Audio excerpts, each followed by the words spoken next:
Welcome back to Afternoon Express here on S3. It's a masterclass, and we're kicking this baking masterclass off with the very basics of baking, where it all begins. I mean, I'm talking about the ingredients to put in the cake in the oven. Where do we start? That's the big question, but we've got the person with the answers here with us in studio. Palesa, we're in for a lesson, right? Absolutely, and we are focusing and celebrating all things cake. Now, I know we do come from the festive season, but as we usher in a new year, we wanted to make sure you have all the tips and tricks that you need to make baking super simple, super easy, and absolutely delicious. Yep. Where do we start, Anma? Where does it begin? So baking a cake starts with preparation. Okay. If you're prepared for when you're going to bake a cake, nothing can go wrong because everything is already weighed out, everything you need is done. Number one thing is always preheat your oven. So I already have the oven on at 165. I bake at a bit of a lower temperature. Why? I prefer baking at a little bit of a lower temperature because it often results in a softer sponge. Oh, wow. So less crusty and less coloured. You're always trying to get... That is interesting because a lot of the time, all we hear is the golden rule, 180. Yeah. Everyone keeps saying 180, 180. Yeah. But you actually bake on 165. 165. I love that. Pro tip. 180 is nothing wrong with 180. Yeah. You'll just have to reduce the baking time a little bit. Gotcha. Okay. So you'll see I already have my dry ingredients. This is my vanilla buttermilk cake. Oh, my word. Yes, it's made with buttermilk, and another great substitution for that, for us in South Africa, is to use amasi. If you can sift these two together for me, this is normal cake flour and caster sugar. Very important to sieve your ingredients. I find over the years with flour, you often find little husks and little lumps and things that you don't want. So always a great idea to start with sieving your ingredients. And then I've got all the wet ingredients, which is the vinegar, vanilla, the eggs, some canola oil, and the buttermilk. If you can just pop them all in this bowl and give it a little stir. Okay, mens, kat jy stress my bietjie. No stress. Hoekom het ons asyn en die koek? So, because the dry ingredients include bicarb, the vinegar acts as the raising, that is what's going to activate the rise of the sponge. It's a science, eh? Yes. I love that. So, I'm going to prepare my tins. Okay, you prepare the tins. I've already sieved the flour and the sugar through thoroughly. It is fine. The grains have completely been crushed up. And the bicarbonate of soda is also mixed in your flour already. So that's in there. And so when you say by hand, must I put my hands inside here? No, I mean, nothing wrong with it if they're washed. Nothing wrong, but use your little balloon whisk and just give it a little whisk, making sure that the eggs break up.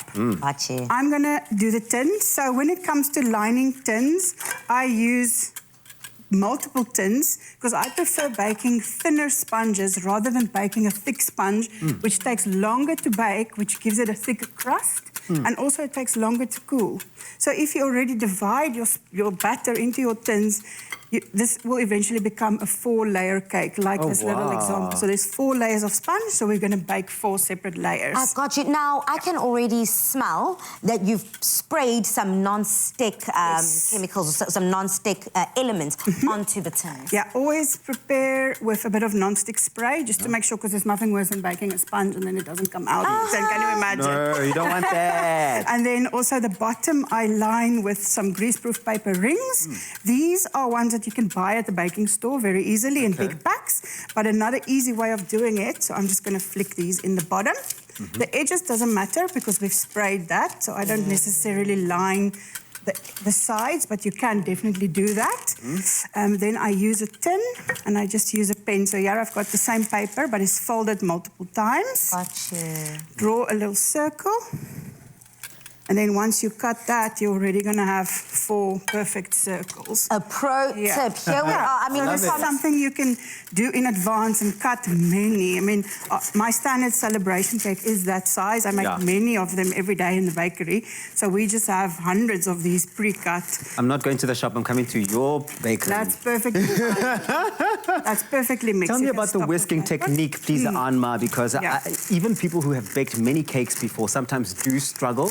Maybe not so much struggle, but get it wrong. What is the perfect way? And is there such a thing as over Definitely. So, because we don't want to over-mix as well. You don't want to over-mix because at the end of the day, we're dealing with flour, which is a gluten product. You can just pop that on the side. Am I doing it right? That's perfectly, and it doesn't have to whip up. We're not trying to incorporate air. So if everything's mixed and you can see the eggs are broken up, this is perfect. So I'm going to take this from you. Thank you. And then- Okay, so this is let's going see. on, and you can go on to afternoonexpress.co.za if you want to get your hands on the recipe. It is all there, all of the things you're going to need. Anma has put it all together for us. Let's go. So very easily, this is a no-fuss recipe, no creaming butter and sugar and making lots of mess.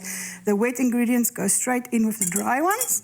I mean, you don't even have to incorporate them separately in a bowl. I like doing it, but I mean, if you're in a hurry, you can just throw the wet Making ingredients a cake in a straight hurry into... because you forgot. Yeah, it does happen. How many times have you found yourself waking up and you remember it's a friend's birthday, Exactly. a colleague's birthday, and you can just put this together quickly? Exactly. It's very quick. It's very easy, and it only bakes for 25 minutes. So it's not a, it's very simple. So the process. flavor that we're focusing, and the flavor profiles we're focusing on, is that vanilla buttercream kind of idea.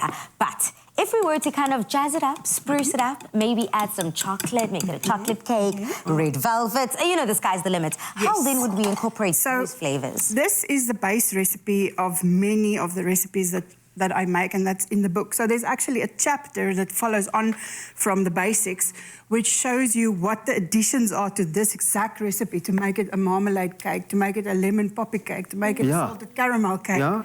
I don't just throw the batter in by eye, because you want it, when you bake your sponge, you want it to be even. Because it's no use, one sponge is 10 centimeters thick, one is...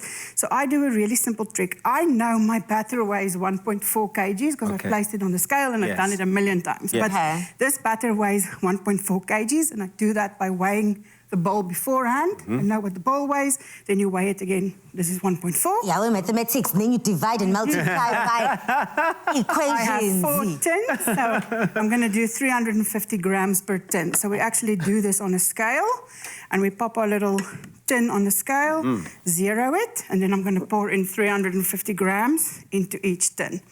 So then, so then when you bake, it means it's going to be even. Perfect and even. I mean, on our side, I can already see the numbers tallying up on the scale. It's absolutely phenomenal, the way in which you know your work, girl. You did that effortlessly. I mean, that was 350 without you just having to do the extra bit, with the weighing. So it's just that simple, making sure that there are 4 layers, 350 per each tin. Yes, and you can do this with any, it doesn't have to be the recipe from the book. Any baking, this is a great tip to even things out. For this recipe, it's 25 minutes at 165.